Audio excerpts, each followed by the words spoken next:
today we're going to talk about systems of equations.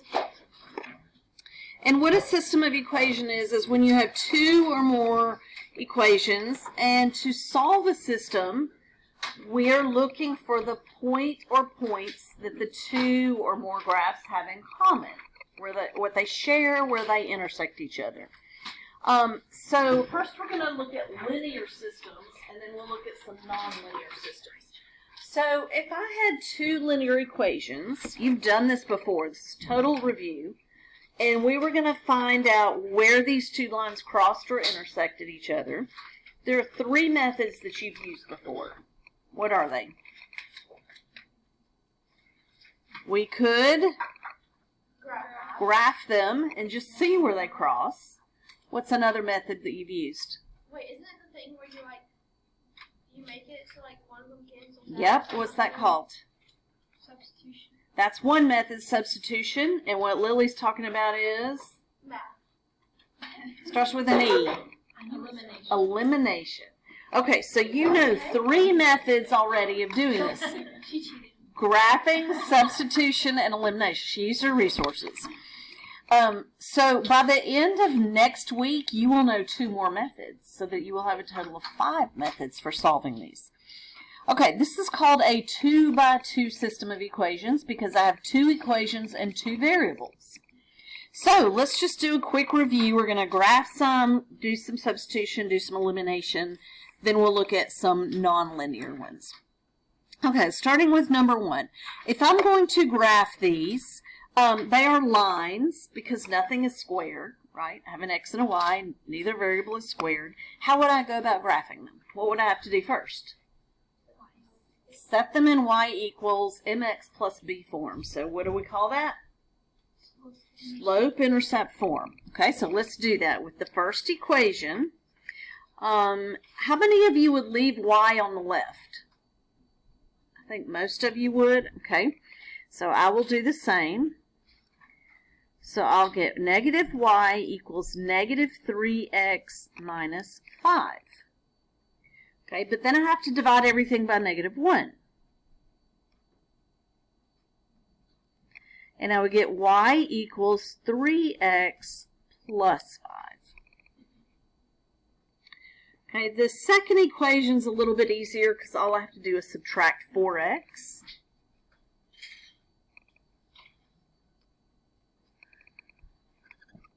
Okay, so I have those two equations. Is everybody okay with that? All right, so let's graph them. So when I graph, what do I start with? The y-intercept, and then I plot the slope. Now, if the slope is an integer like this negative 4, I always think of it as a fraction. So negative 4 over 1, and then 3 over 1 for that slope. Keep in mind when you graph it, a negative slope should go this direction. A positive slope should go this direction. So kind of use that as a check as you're plotting points to make sure it's moving in the right direction. Okay, so this first one has a y-intercept of negative 2, but a slope of negative 4. So I can either go down 4 and right 1, or I could go up 4 and left 1.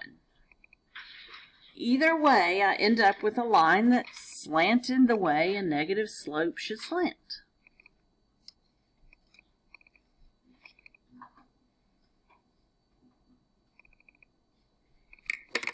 Okay, the next one has a y-intercept of 5 and a slope of positive 3. So I can go up 3 and right 1, or I could go down 3 and left 1.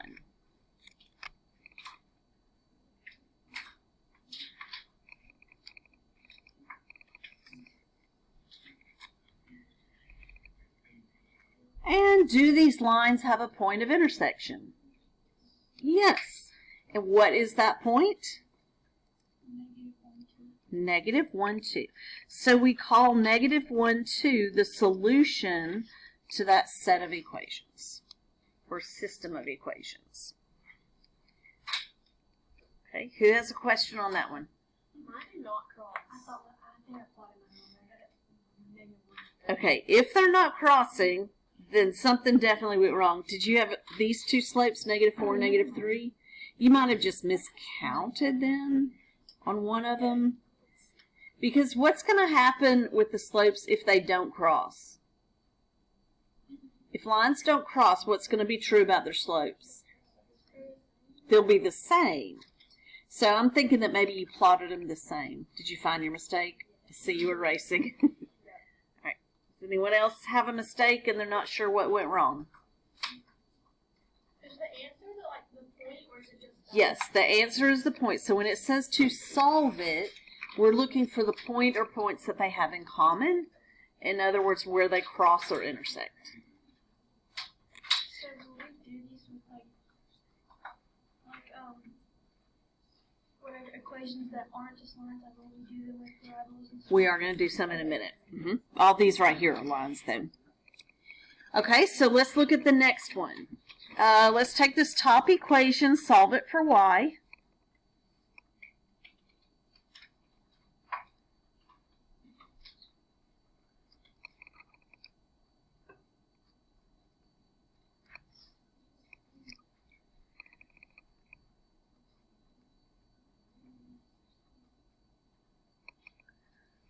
And make sure you get what I get, and I did make some mistakes last block, so double check, make sure I'm not making a mistake.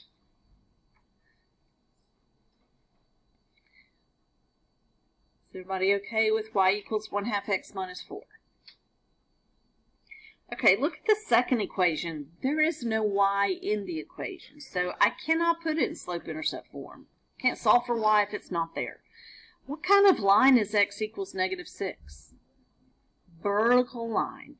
If it's y equals a number, it's horizontal. If it's x equals a number, it's vertical. So this second equation, 1, 2, 3, 4, 5, 6, it's going to be a vertical line through x equals -6.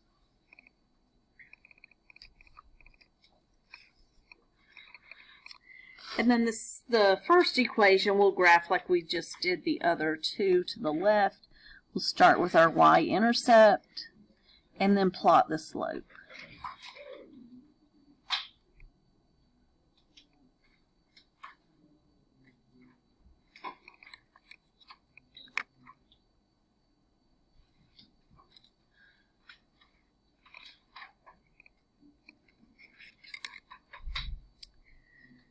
Okay, these do intersect. They cross each other at what point?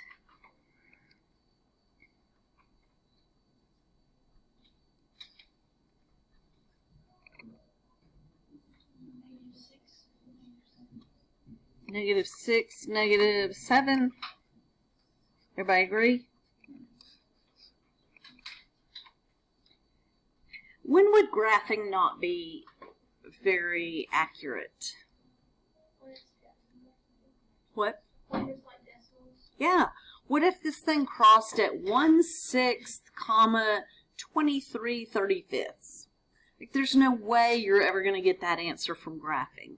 And it's easy to be off a little bit when you graph. So graphing is nice when you get these simple small integers for your points of intersection. That's just not always the case. Okay, let's do these two at the bottom real quickly. I'm not going to say anything. Do number 3, and then we'll just stop and check with each other, okay? If you need to look, I'll be doing it up here.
you get 3 graphs. Check up here.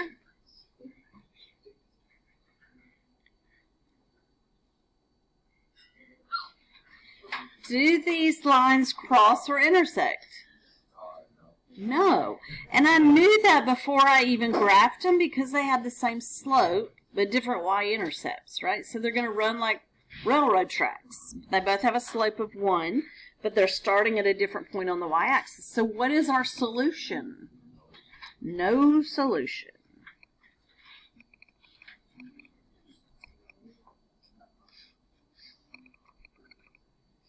Because the solution is the point of intersection, and we don't have a point of intersection here. Okay, any questions on 3? All right, let's do 4.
Okay, when you finish, check up here.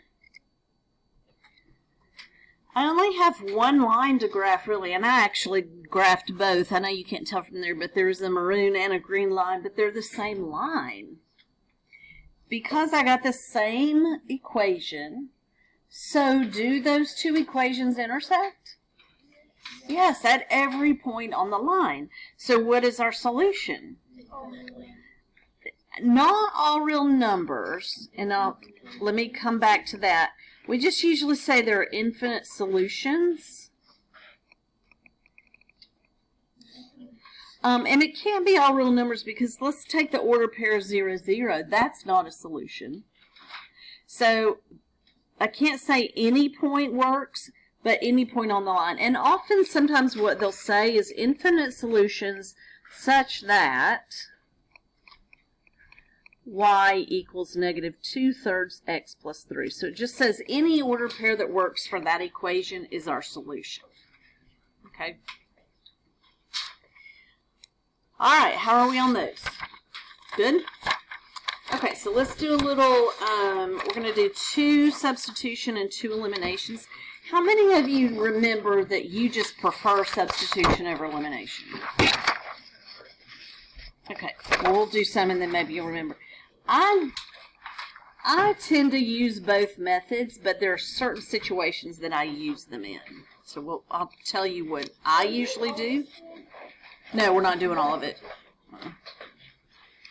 We're going to jump around. Okay, so we're going to use substitution. So what I do when I use substitution is I look for a variable that's easy to solve for, and then I plug that into the other equation.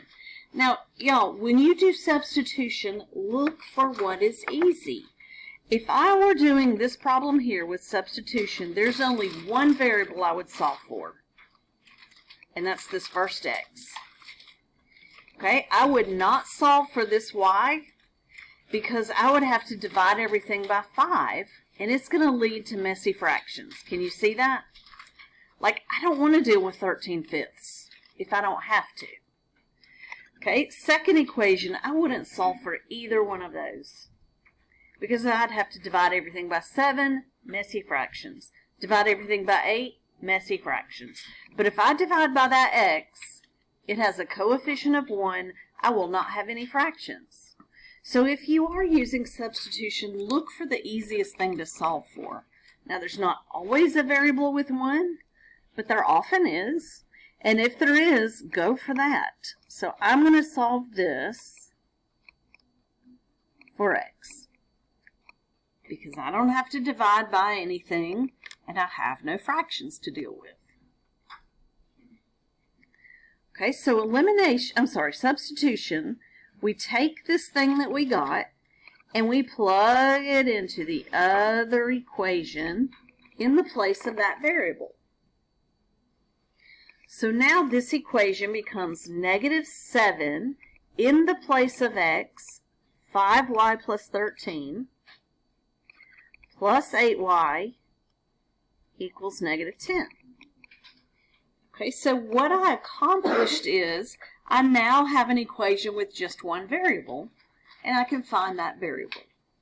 Okay, so let's distribute our -7. -35y minus 91 plus 8y equals -10. Okay, what is -35y plus 8y? -27y. Let's go ahead and add 91 to both sides. It's -10 plus 91.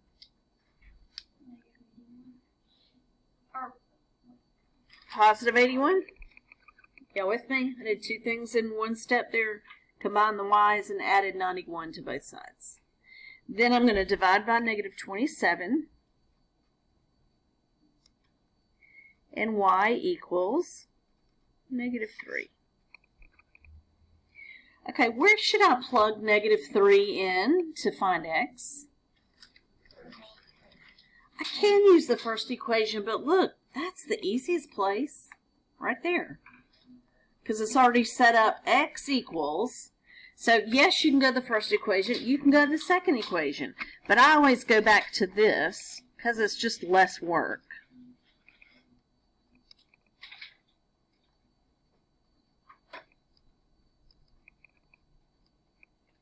And I get -2. And so that tells me that the point of intersection is -2, -3. Question. All right, if I'm going to use substitution for the second set of equations, what's the easiest variable to solve for? Y. In which equation? The first. Okay, you try substitution on this one, and I'll answer questions, and I'll show you the answer in just a second. Solve for y if you want to go the easy route. In equation what?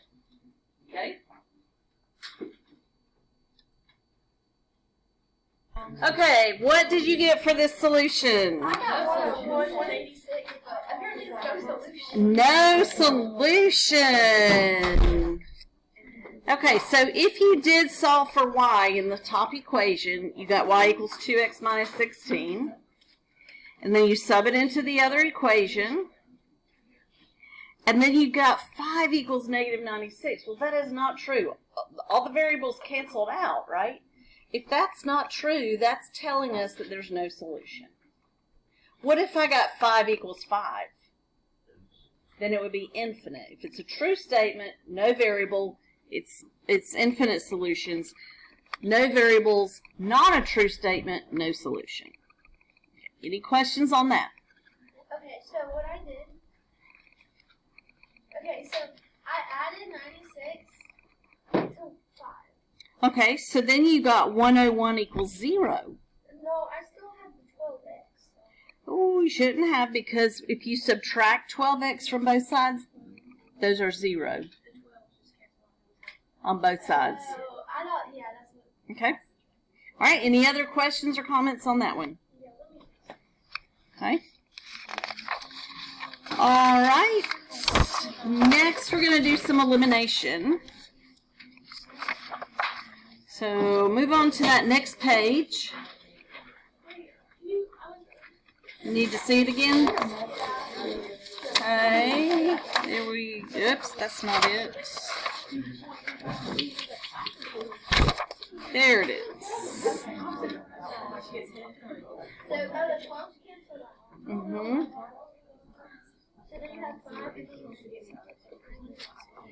And at that point, when you get the 5 equals negative 96, you know it's over, game over, no solution. No x to solve for. Okay? Alright, let's flip the page to number 9.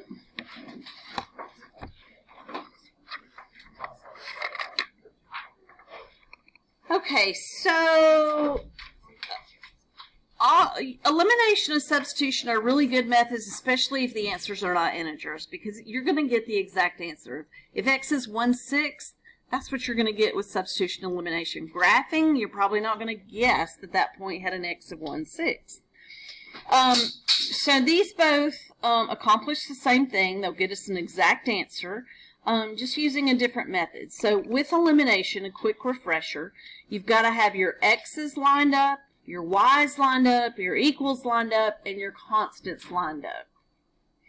So what you want to do is literally add the equations together so that either x or y cancels out. And go for what's easiest. What do you think is easier here to get rid of x or y? The y's. Okay, and what would I have to multiply by to get rid of y's? Positive 6 up top, right? What if I was just being stubborn or didn't see it and I said, no, I'm going to get rid of x's? Well, then I would have to multiply both equations. I would multiply the top one by 7 and the bottom by 3 so that I got 21x and negative 21x. Okay? All right, so let's go the easy route. Let's multiply that top equation by 6. So this new equation is 18x plus 6y equals negative 150. Because I already have a negative 6, and negative 6 plus negative 6 is going to be negative 12. Okay. So if it were positive 6, you would do negative. Exactly. Now you can get the same numbers and then subtract, but we just make so many more mistakes subtracting. I always add. So I always get opposite signs there. Okay, this next equation I am not changing at all. So I'm just bringing it over.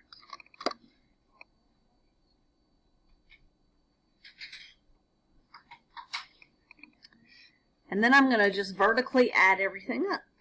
So 18x plus negative 7x is 11x. 6y plus negative 6y cancels, which is what I wanted to happen. Negative 150 plus 62 is negative 88. And then we're going to divide by 11 and get x equals negative 8. Okay, so where do I go to find y? I can go to the first equation, the second equation, or that one that I multiplied by 6, but I don't really want to use those bigger numbers, so I think I'll just use that top equation. So I have 3 times x plus y equals negative 25. You can use either equation. Negative 24. Add 24, and y equals negative 1. Okay, so that tells me that there is one point of intersection here, which means there is one solution of negative 8, negative 1. Question. Okay, do any of you remember the method that you prefer? Really? Okay. It depends on the equations, which one I choose. I do not use substitution. If I have, I would never use substitution on number 10. Because I'm going to have messy fractions regardless of what I solve for. So I will use elimination on that one. but that's just me. So just think about each time you approach a system, which one would be easier for you. Yes, Charlie? On the test, like, if you just do substitution all the time, you have to. No, and on the homework tonight, it'll tell you, like, use substitution on these, use elimination on these. I don't care. You can use whichever method you prefer. Okay? All right, so let's do number 12. And I like 12 because it's not set up the way we need it, is it? Okay, so it can't jump in yet. So let's line up x's, y's, equals, and constants. So that first equation, I'm going to make it negative 9x plus 6y equals 39. Okay, the second equation, I'm going to leave that negative 3x. I'm going to add the 2y over equals 13. Okay, now it's not hard to solve for either one of these. If I were going to get rid of x's, what would I multiply by? I think I would do negative 3 on the bottom to make it a positive 9 there. If I'm going to get rid of y's, what would I multiply by? Negative 3 on the bottom. Okay, well, let's multiply by negative 3 on the bottom then. Okay, so the first equation is not changing.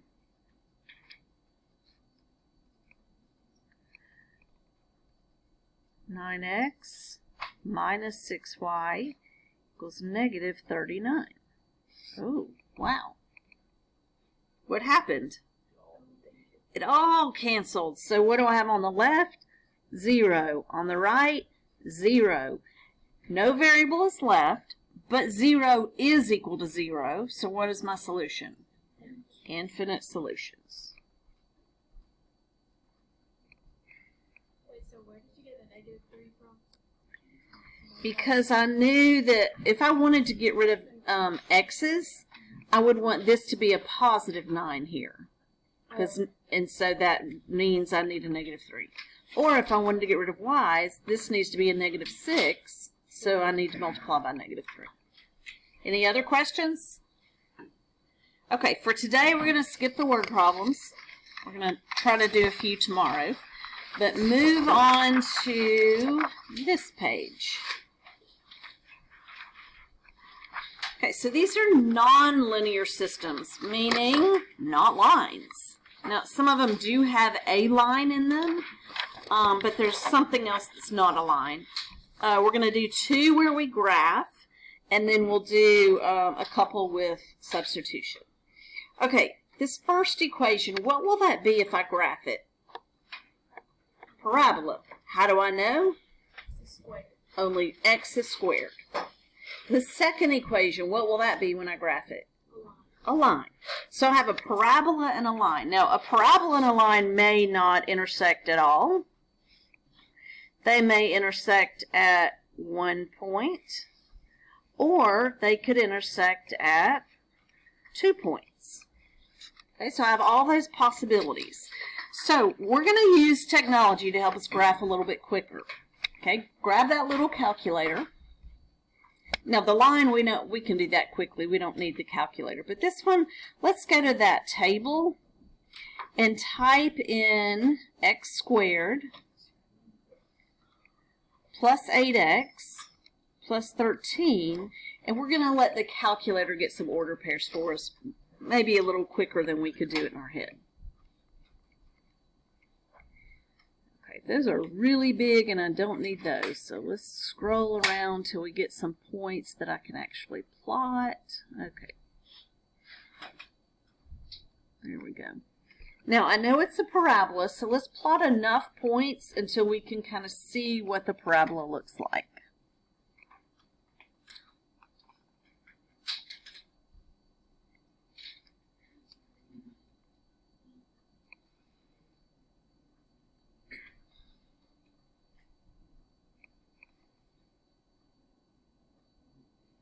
So I'm just picking and choosing points that will fit on my graph.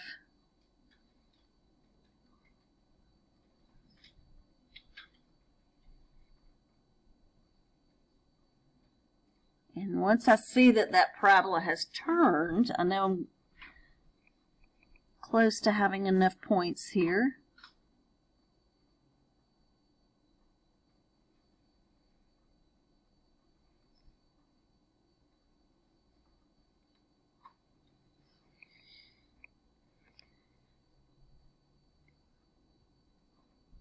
So once you see what that parabola is looking like, connect them.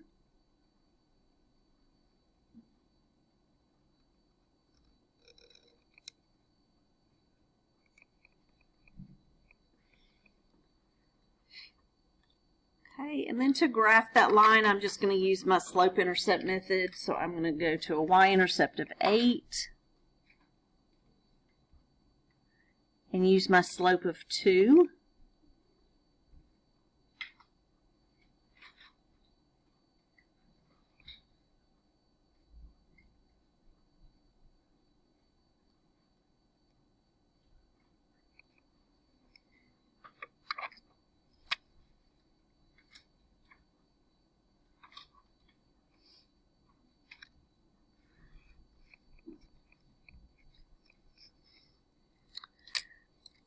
Okay, and you should start to see that there are actually 2 points where they intersect. So this system will have 2 solutions, and it'll be those points where they cross each other. So this one over here looks like 1, 2, 3, 4, -5, -2. And this one looks like -1, 2, 3, 6.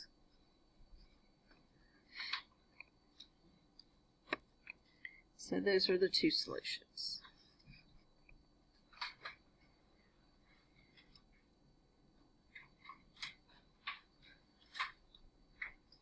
Question? All right, let's look at number 2. What is this first equation going to be if I graph it? What? Circle. Yes. X is squared, y is squared. They're both positive. Where is it centered? Origin. And what is the radius? 5. Yay! Okay, centered at the origin. Now that's not an actual point on the circle. To find the points on the circle, we're going to use a radius of 5. So I'm going to go up, down, left, right, 5. And then I'm going to try to create a circle, not a diamond.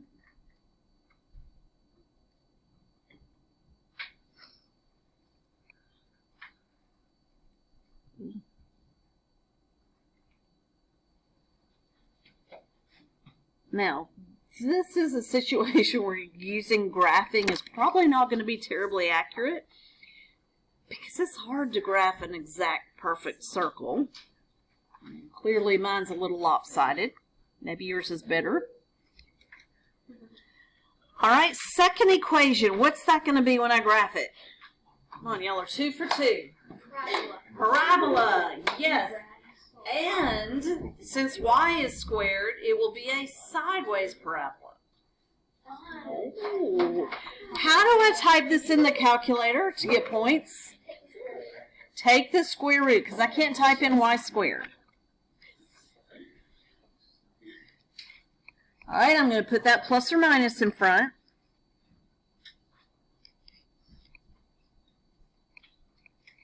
Okay, but I can't type in plus or minus in my calculator, so I'm going to have to do one at a time.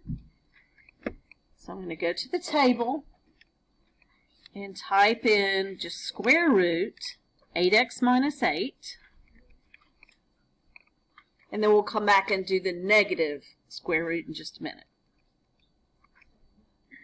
Okay, I have an error. We talked about this just a second ago. Because some of these numbers, when I put them under the square root, will give me a negative, which will be an imaginary number. That's why you're seeing error. So let's scroll down till we get some actual numbers. Here we go. Okay, and I really don't want those decimals, although we could use them. I'm going to see if I can get enough that don't have decimals.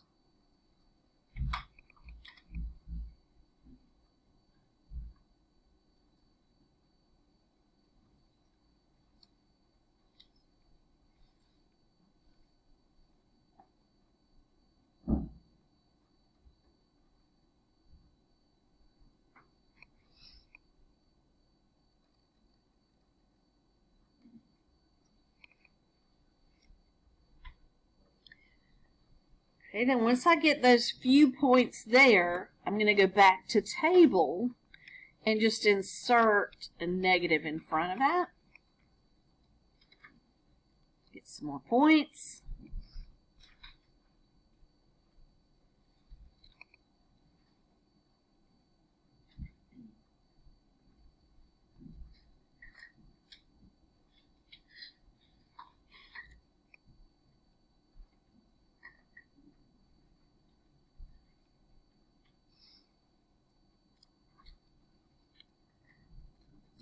And there we go. Okay, so I have a circle and a parabola, and they will have 2 points in common. Now, can you tell what those 2 points should be? Again, graphing is not the best method on this. Can you tell that they should be crossing there and there? Okay, but my circle wasn't totally circular, so it is a little hard to get it exact. So 1, 2, 3, 1, 2, 3, 4, 3, 4, and 3, -4 should be our solutions. Not the most accurate method. Question on that? Alright, we are going to do 2 more super quick on the next page using elimination or substitution.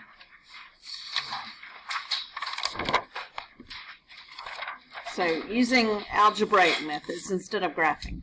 Okay, we're going to do 1 and 2. I think we can get through these 2.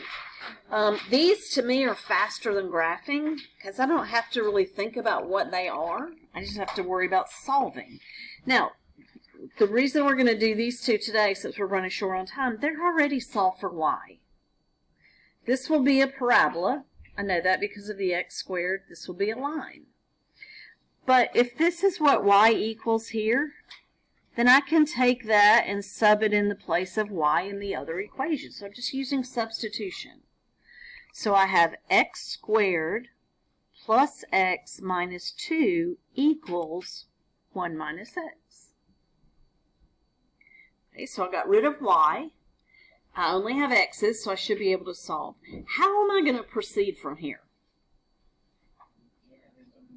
Get everything on one side, set it equal to, and then we're going to try to factor. Okay, so I'm going to subtract 1 and add x. So I get x squared plus 2x minus 3 equals 0. Does this factor? We can use guess and check on this one. Anytime that lead coefficient is 1, it's going to be much easier to factor. How do I get x squared? I need to multiply x times x. And then you go to the 3. What are your only factors of 3? 3 and 1, 1 and 3. Then decide where the pluses and minuses go. If I need a middle term of positive 2, what do my signs need to be? Plus then minus. Okay, so then that zero product property says if this thing times this thing is 0, the only way that can happen is if this is 0 or this is 0. It's the only way we'll get a product of 0. So then we have 2 little baby equations. X is -3 and x is 1. So what this is telling me is there are 2 points where these intersect or cross each other, and I know the x coordinates of those 2 points. So I have an ordered pair -3 comma something and 1 comma something. Okay, how do I find the y coordinates? Plug it into whichever one you want to. I think I'm going to use that second one. That's really simple, isn't it? 1 minus -3 is what? 1 minus -3. 4. Okay, if I use 1, what is 1 minus 1? 0. So those are our 2 points. Easier than graphing? I think it is. especially when you just get nice little integers like these. All right, so let's do the same thing on this one. They're both solved for y. So I'm going to sub one into the other. And I'm going to get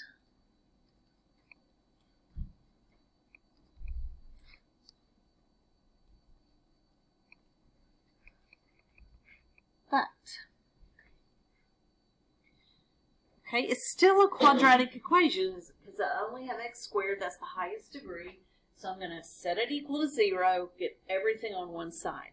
Now, because I like that lead coefficient to be positive, I'm going to collect everything on the right.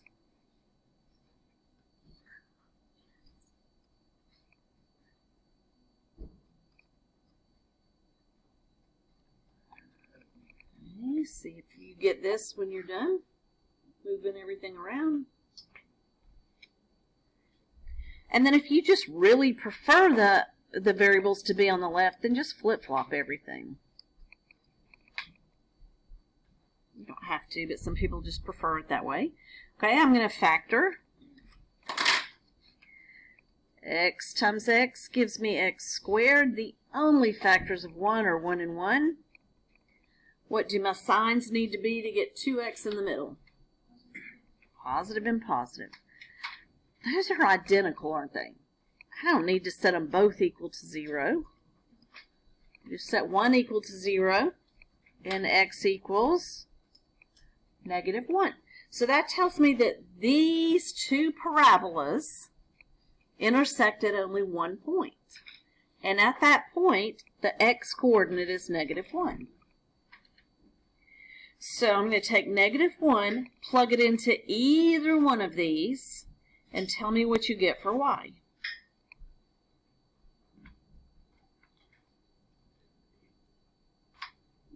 I got something a little different. -7? Which one are you plugging it into? The bottom one? Okay. So if I'm using the second equation, I'm going to have 2. You better put that negative in parentheses.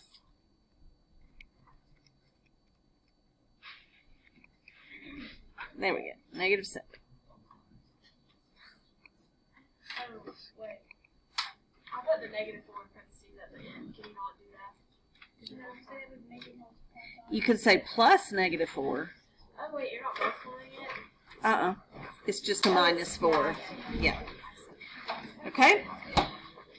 All right, so let me give you your homework. I'm just going to select a few problems from this, so hang on to it for a second, and I'll tell you which ones we're going to do.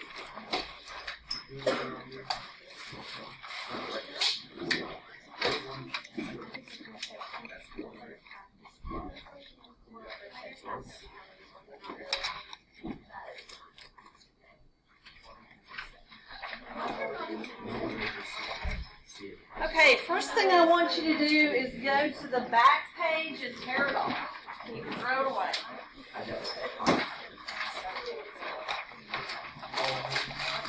Charlie, did you hear that? Go to the back page of the homework that I just gave you and tear it off, and you can throw that one away.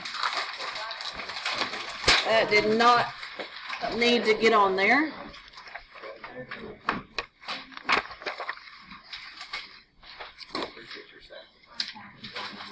Okay, these first problems, we're going to do 1 through 9.